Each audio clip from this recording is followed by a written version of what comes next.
Hello বন্ধুরা, good morning. Papai Sonai lifestyle ব্লগে তোমাদের অনেক স্বাগতম আর অনেক ভালোবাসা জানিয়ে আজকের ব্লগটা শুরু করছি। আজকে 29শে ডিসেম্বর, রবিবার। আর কেমন আছো তোমরা? আশা করছি তোমরা খুব খুব খুব ভালো আছো, আর আমিও খুব ভালো আছি। আর 1 মাস আগে এই সময় কত ব্যস্ত ছিলাম। এই যে সকালে ঘুম থেকে উঠে নিজে সাজগোজ তো দূরের কথা, কোনো রকমে ফ্রেশ হয়েই বেরিয়ে গেছিলাম। ভাইয়ের বউ ভাত ছিল, মানে ব্যস্ততা কী জিনিস বা দায়িত্ব কী জিনিস ভাইয়ের বিয়ে না হলে বুঝতে পারতাম না। ঘুম থেকে উঠলাম, উঠে সোজা চলে গেলাম ভাড়া বাড়ির দিকে। কোনো রকমে নিজে ফ্রেশ হয়েছে কি হয়নি চুড়িদারটা গলিয়ে ভ্যানে মালপত্র যাচ্ছিল, তার সঙ্গেই চলে গেলাম। গিয়ে দেখি ওখানে গাদা কাজকর্ম পড়েছিল, সেই সমস্ত কাজকর্ম করা, দায়িত্ব নিয়ে মাছটা এনে দেওয়া, টুকিটাকি দোকান বাজারগুলো করে দেওয়া।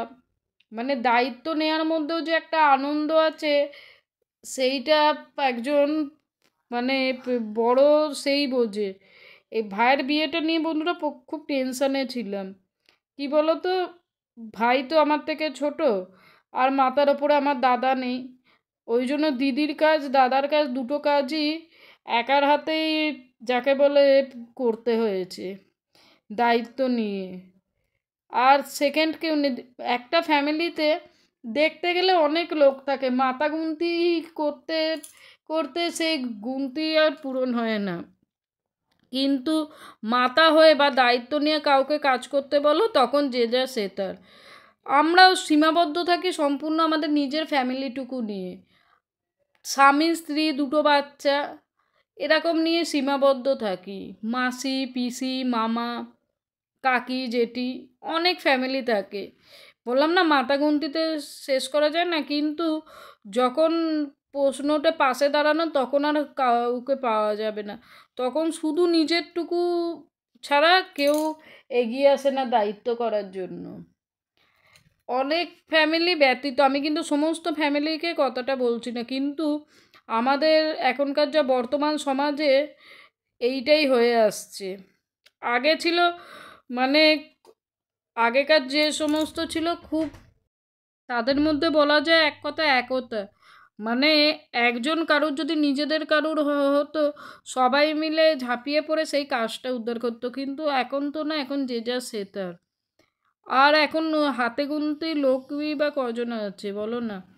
আমাদের সমাজে আমরা তো মাসি পিসি মেসোমশাই পিসোমশাই বলে এসছি, কিন্তু আমাদের পরবর্তী যারা জেনারেশন আছে তারা কিন্তু এইসব মানে তারা বলতেই পারবে না এখন, কারণ একজন একজন থেকে দুজন।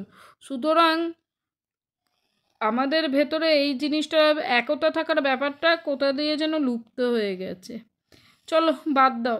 হঠাৎ করে ডেটটা বলতে গিয়ে তোমাদের সঙ্গে হঠাৎ করে ভাইয়ের বউ ভাতের কথা মনে পড়ে গেল বলে অনেক কথা বলে ফেললাম। তোমাদের সঙ্গে কথা বলতে বলতে বাসি গ্যাস মুছা হয়ে গেছে, বাসন মাজা কমপ্লিট হয়ে গেছে, চা খেয়ে আবার রান্নাঘরে রান্না করতে এসেছি। ভাত উচ্ছে আলু ভাতে দিয়েছি, এদিকে মাংস করছি, আর রাতের তরকারিটাও করে রাখবো। যতটা সম্ভব করে রাখা যায় ততটাই ভালো। আর এদিকে চলো, আমি মাংস সাধারণত খুব একটা তেল মশলা দিই না। কী বলো তো, তেল মশলাটা ভালো করে কষিয়ে নিই। কষিয়ে নিলে কি বলো তো, দেখবে এমনি তেলটা ছেড়ে যায়। আর এই যে আমরা এখন যন্ত্র পেয়ে হাত পা চালাতেই ভুলে গেছি, কিন্তু এক এক সময় প্রয়োজনে তো হাত পাটাকে চালাতেই হয় বলো না বন্ধুরা। হাত পা যদি না চালাই তাহলে কি চলবে? এই ধরো গরম মশলাটা দিলে মাংস বলো কি এরকম যে সমস্ত রান্না, বাঁধাকপি ডিমের তরকারি ভালো লাগে। এখন প্যাকেটে বিভিন্ন রকম গুঁড়ো গরম মশলাও পাওয়া যায়, কিন্তু তার থেকে এই মা ঠাকুমাদের কাছ থেকে রপ্ত করা এই সিলেবাটা গরম মশলার কিন্তু স্বাদ অতুলনীয়। ওই জন্য এক এক সময় মিক্সির পাটটা চুকিয়ে নিয়ে হাতে শিলনোড়া ধরতে হয়, কারণ এইটুকু গরম মশলা তো মিক্সিতে দিলে বাটা হবে না। তাহলে চলো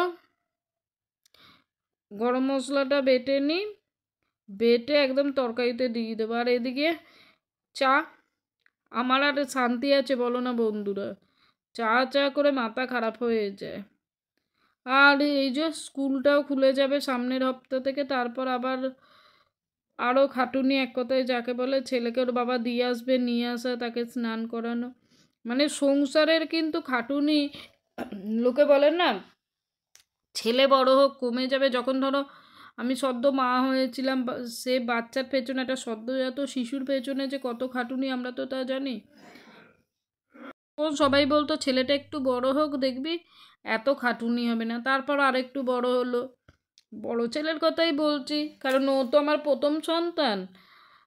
খাওয়া দাওয়ার প্রচণ্ড জ্বালাতন ছিল বন্ধুরা। 12টায় যদি খাওয়াতে নিয়ে বসতাম, 2:30, 2:15, তাও মাঝে মাঝে সাকসেস হতাম, মাঝে মাঝে হতাম না, খেয়ে উঠে হরহর করে বমি। তখনও সবাই বললো আর একটু বড় হোক, নিজের হাতে খাওয়া শিখবে, তখন দেখবি তোর কষ্টটা কিছুটা লাঘব হবে। আজকে ছেলে আমার অনেকটা বড় হয়ে গেছে, কিন্তু কি বলতো, এত বছর সংসার করে করে আমি একটা জিনিস ভালো বুঝতে পেরেছি, যে সংসার করতে করতে সংসারের কাজ কখনো কমে না, উল্টে দিন যাবে সংসারের কাজ বাড়বে।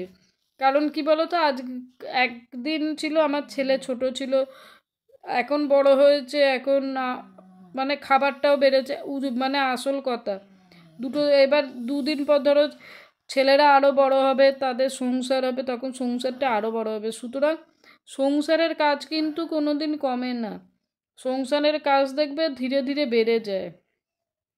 চলো, এদিকে রান্না বান্নার পর ঘরদোর মুছে নিচ্ছি, একদম মুছে তারপর চলে যাব স্নান করতে। স্নানটা সেরে নিলে মোটামুটি আজকে কাজগুলো কমপ্লিট। আর যেহেতু আজকে সানডে, সেহেতু শ্যাম্পু করার থাকে, এই সপ্তাহে একদিনই পাই শ্যাম্পু করার জন্য।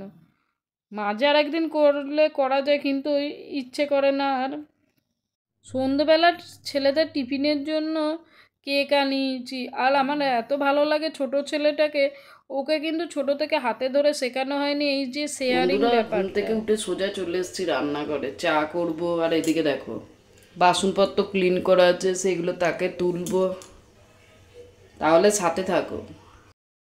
তাহলে বন্ধুরা, যা বলছিলাম, ছোট ছেলেকে কিন্তু কোনোদিন হাতে ধরে শেখানো হয়নি যে খাওয়ার সময় শেয়ার করে খেতে হয়। ও ঠিক যেটুকু জিনিস থাকবে দাদারকে না দিয়ে খায় না, জানো তো। ধরো তুমি একটা কিছু ছোট চকলেট দিলে সেটাও ভাগ করে খাবে, মানে খুব ভালো লাগে ব্যাপারটা দেখলে। বড় ছেলে এখন ছোট ছিল, ওর ভেতরে কিন্তু ছিল না। দেখো, একই মায়ের সন্তান হয়েও দুজন কেমন দুরকম হয়, কথাটা কিন্তু একদম খাঁটি। আমি তো দুটো ছেলেকেই মানুষ করছি, কিন্তু দেখো দুজন দুরকম। বড় ছেলে পড়াশোনা করে, খাওয়া দাওয়া করতে চায় না, ছোটোটা একরকম নেচার। ওই জন্য একই মানে মায়ের সন্তান হয়ে যে দুজনে একই রকম হবে তা না, যার যার নিজের চরিত্র গঠন থাকে আলাদা। চলো, এদিকে তোমাদের সঙ্গে গল্প করতে করতে আমার কিন্তু ইয়ে চা করা হয়ে গেছে কমপ্লিট। আর দুধ চাই করে নিলাম, কারণ দুধ চা খাই, জানি তোমরা বলতে পারো দুধ চা একদম স্বাস্থ্যসম্মত নয়, কিন্তু এই দুধ চা না খেলে না, এই চা খেলে মনে হয় যেন গরম জলটা ফুটিয়ে খাচ্ছি। আর এদিকে রাত্রির বেলায় রুটি সেঁকে নিচ্ছি, ওদিকে কুমড়ো আলুর তরকারি করা আছে, গরম করতে দিয়ে দিয়েছি। তারপরে খাওয়া দাওয়াটা কমপ্লিট করব, যেহেতু স্কুলে রেজাল্ট বেরিয়ে গেছে, কিন্তু বই পাইনি বলে কদিনে ছুটি দিয়েছি, জানো তো। এই তো স্কুলটা খুলে যাবে, তারপর বইপত্র, তারপর তো শুরু হয়ে যাবে আবার সেই বাঁধা ধরা জীবন। ওই জন্য মাঝে মাঝে একটু ছাড়া দিলে ক্ষতি কি বলো না। আর রাতে ডিনারের শেষে এই যে রান্নাঘরটা মুছে নিচ্ছি, বাসন নয় কালকে মাজবো।